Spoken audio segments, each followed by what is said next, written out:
Malaysia. আমরা একটা তথ্য ওখানে জানি যে 20-22 বছর আগেও তারা আমাদের নিচে ছিল, তো তারা আজকে দাঁড়িয়ে গেছে বিশ্বের বুকে যে সমস্ত বিষয়গুলো সামনে নিয়ে আসার কারণে। আমি কয়েকটা বিষয় সেখান থেকে পেয়েছি। তার এক নম্বরে তাদের যে সমস্ত জমি জায়গাগুলো আছে, এই বিশাল ল্যান্ডগুলো তারা বিশেষ করে চায়নাকে, তুরস্ককে এবং অন্যান্য আশপাশে যে সমস্ত উন্নত দেশ আছে তাদেরকে আহ্বান জানিয়েছে যে আমাদের এই জায়গাগুলো ব্যবহার করে আর আমাদের বেকার যে মানুষগুলো আছে এগুলো কাজে লাগা।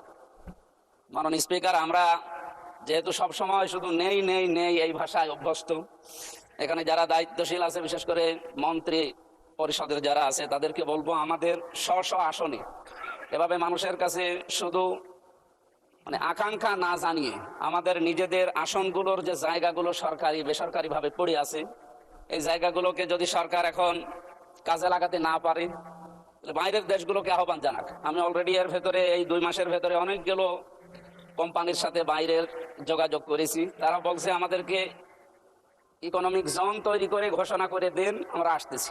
এসে এই জায়গাগুলোতে অন্তত আমার কুষ্টিয়া সদরের 3 আসনের যে জায়গা পড়ে আছে, আমার হরিপুর ইউনিয়নের একটা জায়গা পড়ে আছে, ওখানে প্রায় 1000 একর। কুষ্টিয়াতে একটা অনেক পুরাতন মিল পড়ে আছে, মোহিনী মিল, যেখানে 300 বিঘার উপরে জায়গা পড়ে আছে। এরপরে আরো বিভিন্ন জায়গা, সুগার মিলে ওখানে প্রায় 750 বিঘা জমি পড়ে আছে। এই জায়গাগুলোকে সরকার কাজে লাগাচ্ছে না, খালি কথার উপরে আমরা এই চলমান অবস্থায় আছি এই 2 মাস। আমি অনেকগুলো জায়গায় যোগাযোগ করেছি কিন্তু সাড়া পাচ্ছি না। অথচ এলাকাতে যে সমস্ত বিষয়গুলো নিয়ে এখন তোলপাড়, এলাকায় যাওয়া যায় না।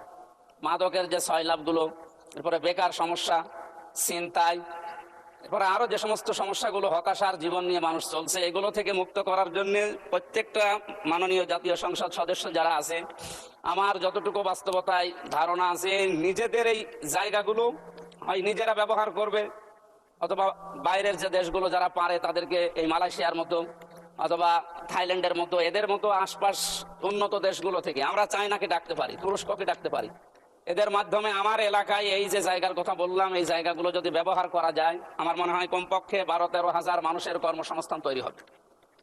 আমি বারবার যাই কিন্তু বিরোধী দলে থাকার কারণে মনে হয়